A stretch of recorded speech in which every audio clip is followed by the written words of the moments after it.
باب اذا شرب الكلب في الاناء. وبه قال حدثنا عبد الله بن يوسف قال اخبرنا مالك عن ابي الزناد عن الاعرج عن ابي هريره رضي الله عنه ان رسول الله صلى الله عليه وسلم قال اذا شرب الكلب في اناء احدكم فليغسله سبعا. وبه قال حدثنا اسحاق قال اخبرنا ابو الصمد قال حدثنا عبد الرحمن بن عبد الله بن دينار قال سمعت ابي عن ابي صالح عن ابي هريره رضي الله عنه عن النبي صلى الله عليه وسلم ان رجلا راى كلبا ياكل السريا من العطش فاخذ الرجل ياكل السرا من العطش تحت السرا قرآن میں ہے یا نہیں ہے؟ سورہ طہ میں. فاخذ الرجل خفه فجعل يغرف له به حتى ارواه فشكر الله له فادخله الجنة. وقال احمد بن شديد قال حدثنا ابي عن يونس عن ابن شهاب قال حدثني حمزة بن قال حدثني ابي عن يونس عن ابن شهاب قال حدثني حمزة بن عبد الله عن ابي قال كانت الكلاب تدبر في المسجد في زمان رسول الله صلى الله عليه وسلم فلم يكونوا يرشون شيئا من ذلك. وبه قال حدثنا حفص بن عمر قال حدثنا شعبة عن ابن ابي السفر عن الشعبي عن ابي بن حاتم قال سألت النبي صلى الله عليه وسلم قال اذا ارسلت كلبك المعلم فقتل فقل واذا اكل فلا تاكل فانما امسك على نفسه. قلت ارسل كلبي فاجد معه كلبا اخر قال فلا تاكل فانما سميت على كلبك ولم تسمي على كلب اخر. سور القلب ائمہ ثلاثہ کے نزدیک امام ابو حنیفہ، امام شافعی، امام احمد بن حنبل رحمہم اللہ تعالی رحمت واسعۃ کے نزدیک نجس ہے. سور القلب یعنی کتے کا پسماندہ ائمہ ثلاثہ امام ابو حنیفہ، امام شافعی، امام احمد بن حنبل رحمہم اللہ تعالی کے نزدیک نجس ہے اور اس کا دھونا ضروری ہے. البتہ دھونے کی مقدار میں اختلاف ہے. ہمارے ہاں 3 مرتبہ دھونا کافی ہے جبکہ ان کے ہاں 7 مرتبہ دھونا اور 8ویں مرتبہ ریت کے ساتھ دھونا ضروری ہے. جب امام مالک رحمۃ اللہ تعالی علیہ کے ہاں سور القلب پاک ہے، البتہ اس کے پسخوردے سے برتن کا دھونا ضروری ہے. 7 مرتبہ دھونا ضروری ہے اور 8ویں مرتبہ یا بعد میں 7ویں مرتبہ ریت کا مٹی کا استعمال کرنا اس کے ساتھ یہ ضروری ہے. اب امام مالک رحمۃ اللہ علیہ کے ہاں یہ اشکال پڑتا تھا کہ ان کے ہاں جب پسخوردہ پاک ہے تو دھونے کا حکم کیوں ہے؟ تو امام مالک رحمۃ اللہ علیہ فرماتے ہیں کہ یہ حکم تعبدی ہے. حکم تعبدی کا معنی یہ ہے کہ عقل اور قیاس کے تحت نہیں آتا، محض شریعت کے حکم کی تعمیل ہے. بس تعمیل حکم شریعت ہے کہ جو کہ عقل کے تحت نہیں آتا، کیونکہ پسخوردہ پاک ہے اور پھر دھونا تو یہ تو عقل سے ماورا ہے یا نہیں ہے؟ یہ تو عقل سے ماورا ہے. تو پھر اس کا دھونا کیا معنی رکھتا ہے؟ پیارا کہاں ہے؟ یہاں ایک اور نہیں تھا. اچھا سمجھ گئے. تو عقل کے خلاف تھا، اسی وجہ سے بظاہر یہ اعتراض ان پر پڑتا تھا کہ آپ کے ہاں تو نہیں دھونا چاہیے تھا کیونکہ پاک ہے. تو وہ کہتے ہیں کہ یہ حکم تعبدی ہے، صرف شریعت کا حکم ہے، امتثال امر کے لیے یہ حکم کا ہم عمل کرتے ہیں. قیاس اور عقل کا تقاضا یہ تھا کہ دھونا نہیں چاہیے تھا، لیکن شریعت کا حکم ہے تو اسی وجہ سے ہم دھوتے ہیں اور دھونے کا حکم دیتے ہیں. تو ان کے ہاں بھی تو گویا ائمہ ثلاثہ پھر ائمہ ثلاثہ کے ہاں گویا تشبیع ہے اور ہمارے نزدیک تسلیس ہے۔ کیا امام مالک بھی تسبیح میں ان کے ساتھ ہے، تسبیح یا تسمیح 7 مرتبہ دھونے میں ان کے ساتھ ہیں۔ البتہ یہ دوسری بات ہے کہ نجاست میں ان کے ساتھ نہیں ہے۔ اور ہمارے نزدیک تسلیس ہے کہ 3 مرتبہ دھونا ضروری ہے، 7 مرتبہ دھونا یہ محمول علی الاستحباب ہے۔ کیا ہے؟ محمول علی الاستحباب ہے۔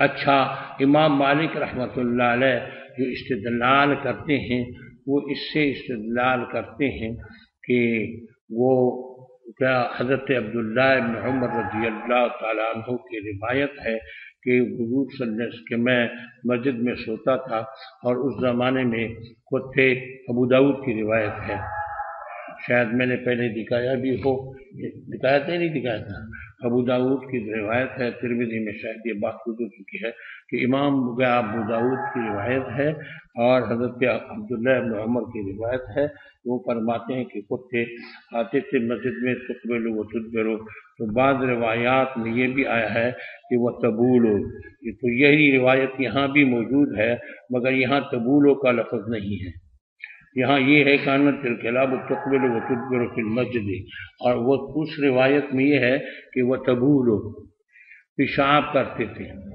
پیشاب کرتے تھے۔ تو میں نے بتلایا تھا کہ علامہ خطابی نے فرمایا ہے کہ وہ ہو سکتا ہے کہ باہر پیشاب کرتے تھے، ہو سکتا ہے کہ باہر پیشاب کر کے آتے تھے۔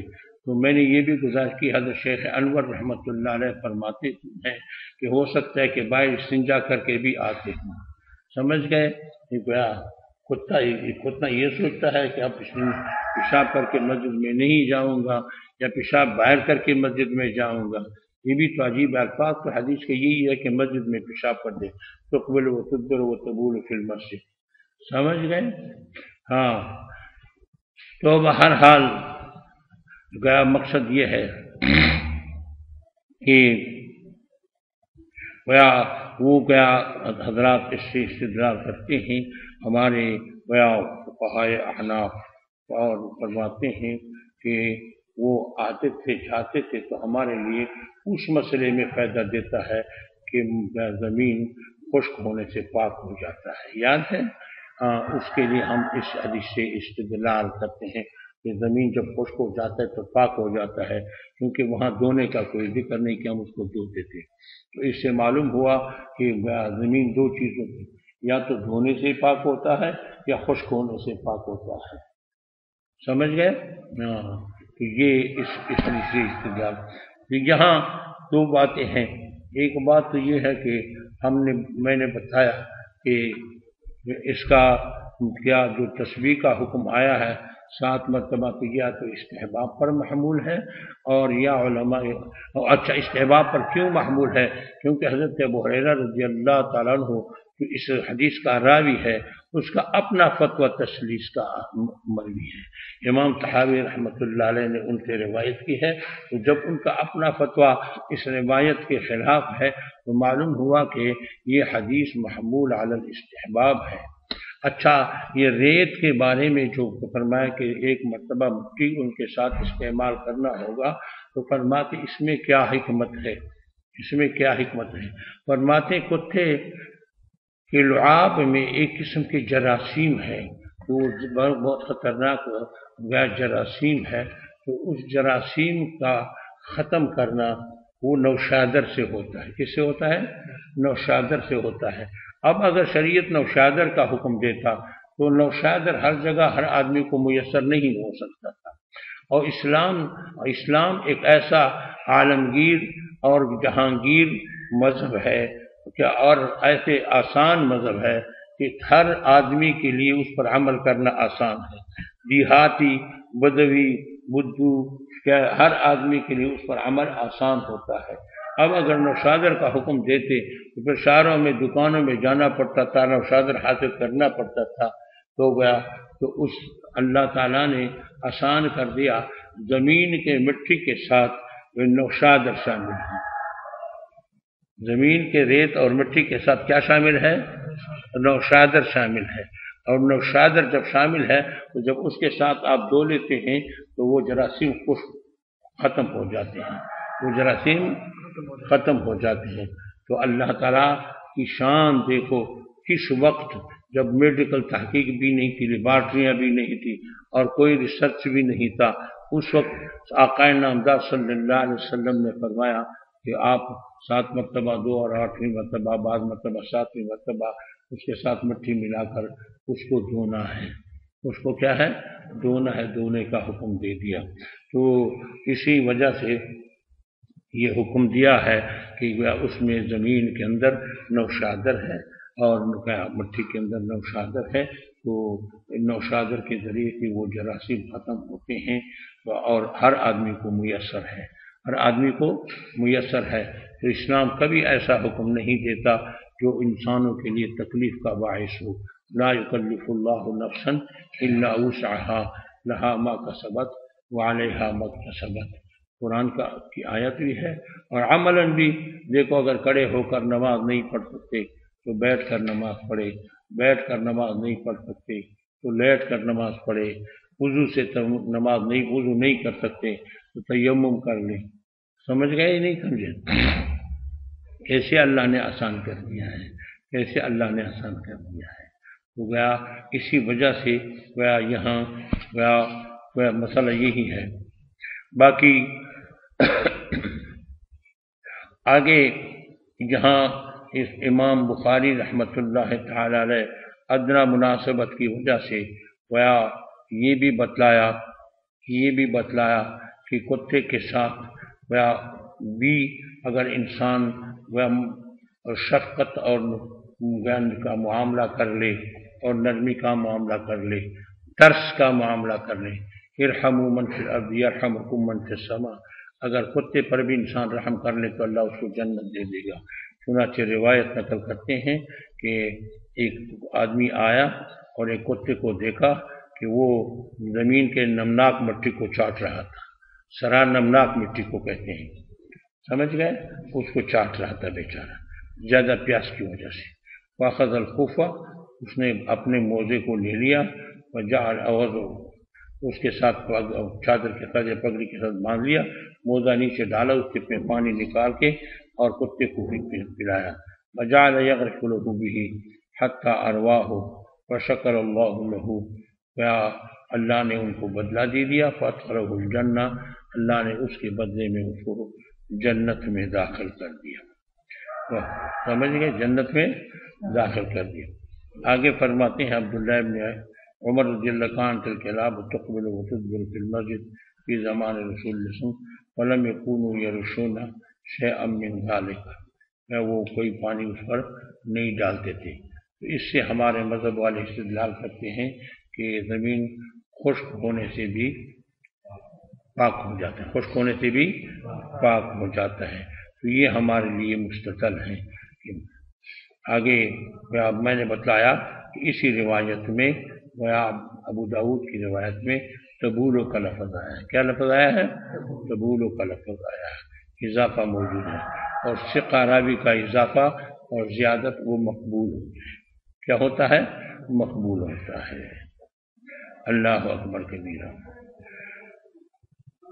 آگے فرماتے ہیں کہ کیا حضور صلی اللہ علیہ وسلم ادنا مناسبت کی وجہ سے کتے کے بارے میں بعض فقہا لکھتے ہیں، بعض شراح لکھتے ہیں کہ شاید یہ ساری تقریر امام بخاری جو کرتے ہیں تو شاید ان کا رجحان امام مالک کی طرف معلوم ہو رہا ہے، امام مالک کی طرف معلوم ہو رہا ہے، اور یہ روایت اس لیے جمع کر رہے ہیں کہ دیکھو اس کا مرا ہوا جب قلب معلم ہو تو اس کا مرا ہوا جانور وہ پاک ہوتا ہے، حلال ہوتا ہے یا نہیں ہوتا شکاری کتے کا۔ تو گویا ایسے معلوم ہو رہا ہے کہ ان کا رجحان اس مسئلے میں مالکیہ کی طرف ہے۔ بہرحال تو آگے حدیث ہے اذا عقلت قلبک المعلم، جب آپ چھوڑ دیتے ہیں ایسے کتے کو جس کو تعلیم دی گئی ہو۔ کتے کی تعلیم کیا ہے اور بعض کی شکاری پرندے کی تعلیم کیا ہے؟ کتے کی تعلیم یہ ہے کہ 3 مرتبہ آپ شکار پر ان کو چھوڑ دیتے ہیں، اور پھر جب 3 مرتبہ شکار پر چھوڑ دیتے ہیں تو وہ شکار کو خود نہیں کھاتے، آپ کے پاس لے آتے ہیں، خود نہیں کھاتے۔ جب تک وہ خود کھاتے ہیں تو پھر گویا یہ معلم نہیں ہے، جب آپ کے لیے لاتے ہیں تو یہ معلم ہے۔ یہ کیا ہے؟ معلم ہے۔ اور پرندے میں شکار گویا تعلیم یہ ہے کہ جب پرندے کو آپ شکار پر چھوڑ دیتے ہیں اور واپس بلا لیتے ہیں درمیان میں، اور پھر وہ واپس آتا ہے تو پھر سمجھو کہ یہ معلم ہے، اور اگر واپس نہیں آتا، جب تک واپس نہیں آتا تو پھر وہ معلم نہیں ہے۔ تو جو معلم ہوتا ہے کتا تو اس کا شکار حلال ہوتا ہے، اگر وہ گلے سے پکڑ کر اس کو زخمی کر کے اور جب آپ کے پاس پہنچے تو مر چکا ہو تو وہ حلال ہے، اس کو آپ کہہ سکتے ہیں، جبکہ آپ نے کتے کو چھوڑتے وقت اس پر بسم اللہ بھی پڑھا ہو اور کتا معلم بھی ہو، اسی طرح وہ پرندہ باز ہے یا شاہین ہے، وہ معلم ہو اور آپ نے شکار کو بسم اللہ کے ساتھ چھوڑ دیا ہو تو وہ اگر اس کو شکار کو معلم بھی ہو تو اس کو اگر وہ مار کے لے آئے تو وہ حلال ہے، وہ کیا ہے؟ حلال ہے۔ اللہ اکبر کبیرہ۔ البتہ یہ مسئلہ یہاں اور بھی ساتھ شامل کر دیا کہ اگر آپ کے کتے کے ساتھ اور کتا شامل ہوا، آپ نے کتا تو بسم اللہ پر چھوڑ دیا، تو وہاں جب شکار پر پہنچنے لگا تو دوسرا کتا بھی کہیں اچانک دوسری طرف سے آیا، وہ بھی اس میں شریک ہوا اس شکار میں۔ اب اس صورت میں وہ یہ شکار آپ نے نہیں کرنا ہے، حرام ہے، کیونکہ آپ نے اپنے کتے پر تسمیہ پڑھا ہے، دوسرے کتے کا پتہ نہیں ہے کہ اس کو تسمیہ پڑھا گیا ہے نہیں پڑھا گیا، کس نے چھوڑ دیا کس نے نہیں چھوڑا، مسلمان نے چھوڑ دیا غیر مسلم نے چھوڑ دیا ہے، سمجھ گئے؟ تو اس لیے جب دوسرے کتے کا پتہ نہ ہو، اچانک ایک کتا ہے اس میں شامل ہو گیا اپنے کتے کے ساتھ شکار میں، تو پھر آپ اس شکار کو نہیں کھا سکتے، وہ حرام ہے۔ اور آپ کو میں نے ویسے بھی کہا کہ میں نے آغاز کرنے کی